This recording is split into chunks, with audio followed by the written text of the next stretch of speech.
Salam juan-juan. Nah, ini Bapak Rara Senina. Semoga kita semua sehat, tidak kekurangan satu apapun, dan masih bisa bersyukur dalam keadaan apapun. Amin. Hai, selamat sore. Apa kabar kalian semua pemirsa? Saya harap kalian semua baik-baik aja di sore hari ini ya. Oke, kita lanjut lagi ceritanya pemirsa. Ya, saya pun sudah nggak sama apa yang saya ucap dengan yang saya buat ya. Saya cekak videonya lah, tapi nggak apa-apa. Karena memang harus diceritakan semua sebenar-benarnya, tapi saya jenis orang yang nggak macam tong kosong nyaring bunyinya. Kalau kita bicara di video ini tuh kita bisa ucapkan apa saja, tapi disertai bukti baru kokoh, betul tak? Jadi tuh ada orang yang mempermasalahkan begini, kenapa kemarin nggak buat videonya waktu jumpa, kenapa kemarin nggak buat videonya waktu jumpa. Tapi jadi orang pun tuh lebih suka sebenarnya melihat pergaduhan, betul tak? First yang saya pikirkan adalah pemirsa, saya buat videonya pun saya rasa kalian nggak akan paham karena kami berbicara dalam bahasa daerah, bahasa Karo gitu. Jadi untuk membuat translatannya pun agak susah karena ketika saya masih bicara, bibi saya juga sudah bicara, ketika bibi saya bicara, saya juga bicara, jadi kayak bicara-bicara aja gitu, nggak ada yang dengarkan, makanya nggak ada titik temunya. Itu yang first. Yang kedua, saya udah bawa tripod, saya sudah bawa mic sebenarnya, dan memang saya mau buat video. Kenapa nggak buat, Sri? Kamu takut? Sebenarnya enggak sih, lebih kepada hormat. Saya akan hormat pada orang yang pantas untuk dihormati gitu. Jadi kan saya mula-mula ke rumah Bibi Bindanayan, dia nggak ada di rumah, kata si Sri malam dia ada di rumah Bibi Kilang. Jadi saya ke rumah Bibi Kilang, ketika saya mau masuk, saya udah nampak ada tetamu. Jadi Bibi Kilang ada tamu, jadi tripod saya terus letak di luar pemirsa, dan saya ada buat video sebenarnya di motor sampai ke rumahnya. Jadi saya letaklah tripod saya di luar, saya masuk ke dalam dan saya duduk selesaikan dulu urusannya lah gitu. Saya menunggu gitu. Jadi kenapa saya nggak buat videonya, yaitu pertama dulu bukan di rumah Bindanayan dan bukan di rumah saya, itu di rumah Bibi Kilang. Ya nggak semua orang suka di videoin rumahnya, nggak semua orang suka di videoin mukanya, wajahnya, jadi kita harus minta izin dulu itu. Terus di sana ada juga cucu yang baru keponakan saya lah yang baru lahir, ada juga anak baby, terus ada yang lain juga kayak sepupu-sepupu saya, kayak pakcik saya di sana ada, jadi nggak bisa saya seenak-enaknya buat video. Itu saya lebih kepada hormat sih. Kalau lebih berani, sebenarnya lebih berani Bindanayan buat video karena kan dia lebih care sama Bibi Kilang karena itu kan kakak dia. Kalau saya kan kayak makcik saya ya, makanya saya nggak buat video. Nah itu pemirsa. Nah tapi saya ada voice record sih, suara yang direkodkan dan diberikan kepada saya oleh someone. Jadi mari sama-sama, nanti saya akan translatekan. Itu videonya pakai bahasa Karo. Apa ini? Udah datang. Ini punya kamu. Ya, udah tuh apakan dulu anjing itu. Nanti bangun anak kita. Dekat sofa, Walet. Jadi, jadi kami pakai bahasa Karo, nanti saya akan translatekan, dan saya rasa juga ada salah satu kolom komentar tuh pakai bahasa Karo. Jadi ada penonton saya ini orang Karo udah pasti. Jadi nanti kalau misalkan nanti translatean saya ini katakan pula nggak betul, dia akan tahu apakah yang saya translatekan ini betul atau tidak. Jom sama-sama kita dengarkan dulu pemirsa. Ada harta dijual atau warisan apa di balik semua itu? Anak. Nukur harta atau warisan kayak apa? Syukur mama tahu warisan nak ada yang kena. Makanya aku kasih salah. Pengaruhi mungkin ini nama dia kena ini dari bantu kan. Gitu dia akan tanah ke. Nukur tanah ke nak ada. Enggak, lengan aku cakap kan lengan aku ngerana pengotin ada yang kena. Ala ada pengaruhin kerina jala ada yang kena. Iya lah, buat balik aku orang kampung orang jelma. Kan bagai lah balik lah sempat bagai pemikiran dia adik kita ada oh berarti jingkali duna dengku ya mau tuh me. Benaring goya pang berarti pun pengaruhin dia dan berarti jingkali duna dengku. lah boleh kucing kali.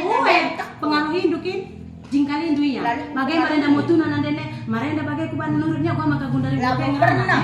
Aku lah pernah ngerana kai darah nande dia mau sentuhan malah pernah hadiah. Adik ko na matakan sa ola may braw-raw kari pipiet kreatif labo daya kena. Labo begikan mama cakapku, hanya kait tenang banda metah duya gua. Kami kaitan sana di mai sepuluh begikan nanendu. Gundari akan duka aku. Bangsa aku dari toko bagi udah berputar. Kacai ka kegeluhan ta, gua mau kasih pak Kacai, aku memang mau buka kacai. Jadi lo santa. Memang mau buka kacai kegeluhan. Uwe. Kamu pasangnya ada telepon. Kamar mandi. Memang mau kacai. sibuk ngurusikan. Sibuk lah ngurusikan. Kok sibuk?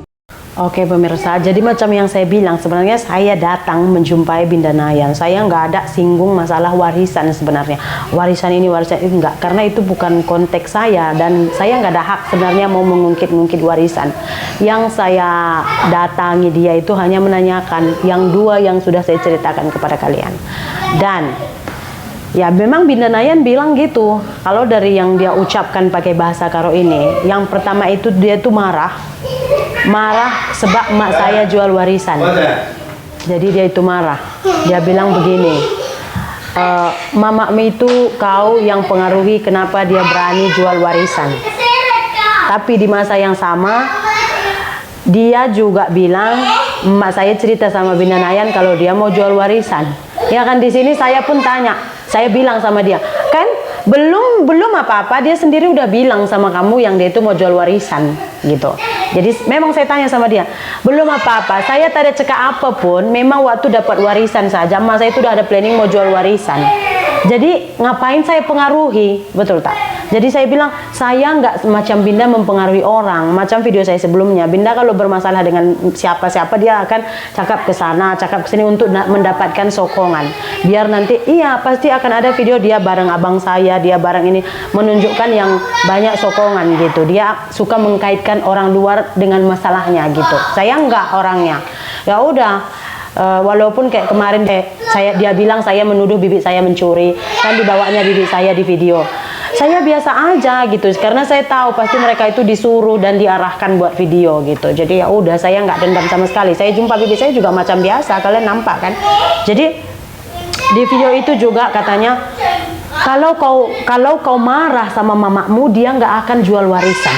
Loh, jadi saya gini heran gitu. Loh, kenapa yang saya harus kontrol emak saya gitu?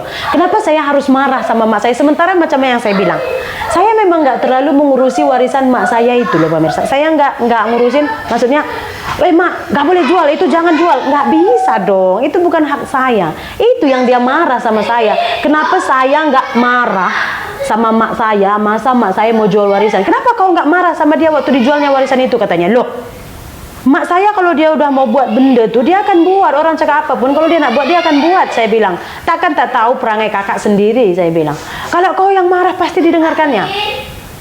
Ngapain pula saya marah-marahin mak saya mau jual hak dia? Gimana saya mau marah-marahin mak dia, betul tak? Iya kan? Jadi intinya kalian tahu, memang saya income utama saya ini adalah YouTube saya, betul? Ya, mungkin Binda Nayan banyak income yang lain, bagaimana saya tidak tahulah pemirsa. Kalau benda tak betul, saya tidak akan share di channel saya. Kalau ianya mencemarkan nama baik atau membahayakan channel saya tidak akan berani men-share-nya. Kenapa? Kalian juga tahu ini adalah income utama saya. Lain kalau macam Binda Nayan, dia cakap pangpung apapun, ya channel dia memang ada mood dia buat video, dia tak ada mood dia tak buat video gitu pemirsa. Tapi kalau udah 100%, kalau income dia sama dengan channel saya, dia akan jadikan utama juga YouTube ini, saya tahu. Nah, jadi pemirsa, ini satu bukti kalau sebenarnya saya mendatangi Binda itu nggak membahas sama sekali harta warisan gitu. Saya cuman heran, kenapa kamu asik nyalahkan saya kalau misalkan mak saya jual warisan atau gade warisan, kenapa asik saya yang disalahkan gitu pemirsa. Itu sebenarnya yang saya tanya, cuman saya juga memberi penjelasan hanya sebatas pokoknya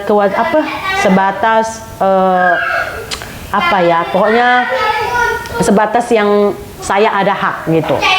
Masalah warisan ini itu saya tuh nggak ada hak. Saya udah berapa kali bilang di video, saya itu anak perempuan, saya tak ada hak. Makanya saya nggak singgung pun warisan, saya nggak tanya pun masalah warisan. Saya hanya tanya, mak saya jual warisan, mak saya gade warisan, kenapa selalu saya yang diburukkan gitu. Terus sampai sekarang juga, kenapa nggak ditunjukkan komentar itu, kok nggak dibahas di video penjelasannya? Sampai sekarang juga saya nunggu loh, mana satu komen yang mengatakan bahwa komentar orang menyebutkan nama kakek. Kenapa nggak dibahas? Kenapa disenyapkan? Ya kan? Dia memang nggak mengucapkannya di video, tapi dia mengucapkan kepada semua saudara. Gitu. Dia bilang sama saudara, sampai orang yang disuruh nani itu menamai nama bapak gitu. Sampai semua marah pada saya gitu. Kenapa nggak ditunjukkan kolom komentarnya itu? Ya kan? Kalau misalkan lebih panjang ceritanya pun nggak masalah. Setelah ini saya akan cerita masalah hutang, ya. Kemudian masalah apakah memang betul Binda Nayan itu memperjuangkan hak Bang Wandi atau memang karena mungkin bencinya kepada saya atau bagaimana, gitu. Tapi yang jelas, ya inilah penyebab kenapa saya nggak buat video masa saya berjumpa dengan Binda Nayan, dan ada sedikit bukti yang saya lampirkan karena bahasa Karo. Cuman yang sebenarnya nggak ada titik terang kenapa saya bilang. Sebenarnya awal mula tuh saya nanya elok gitu sih. Binda Nayan juga jawabnya elok gitu. Saya mula-mula nanya, Binda, kenapa kamu tuduh saya yang komen seperti ini? Terus katanya aku nggak nuduh, tapi Binda ngomong sama saudara-saudara kalau saya yang mengomen seperti ini. Mana akunnya, tunjuk, saya bilang. Ini akunnya, saya tunjuk sama dia. Enggak. Apa nama akunnya? Oh, nggak tahu, lupa. Komen apa nggak tahu, lupa gitu. Terus kenapa Binda selalu buruk-burukan saya di video? Dia langsung sound saya. Dia bilang, karena perangaimu begonak bek-bek. Gitu. Jadi saya pun orangnya, ya saya rasa saya dengan Binda Nayan itu lebih kurang perangai sama aja. Jadi 11-12 orang kata sama aja. Saya nggak pernah bilang yang saya ini baik sekali, ya kan, jujur sekali, adil sekali, nggak pernah. Cuman kalau misalkan ada orang yang ngomong nggak sesuai, apalagi saya tahu kebenarannya, ya saya juga nggak bisa diam dong. Saya bukan orang bodoh, ya kan, yang diam aja, diapain aja, enggak gitu. Jadi untuk kalian juga bijak untuk menanggapi. Saya menjelaskan apapun, saya nggak pernah mengaitkan suaminya, anaknya, rumah tangganya, atau rumah tangga hubungannya dengan mak mertua, atau ini nggak pernah saya istilahnya itu menceritakan. Tapi walaupun begitu, walaupun Binda Nayan merendah-rendahkan saya, menghinain emak saya, family saya, apa itu tak kisah, ya. Saya hanya bercerita setakat ini saja. Kenapa saya tak upload video masa kami datang. So, videonya sampai sini saja. Jumpa lagi di video berikutnya.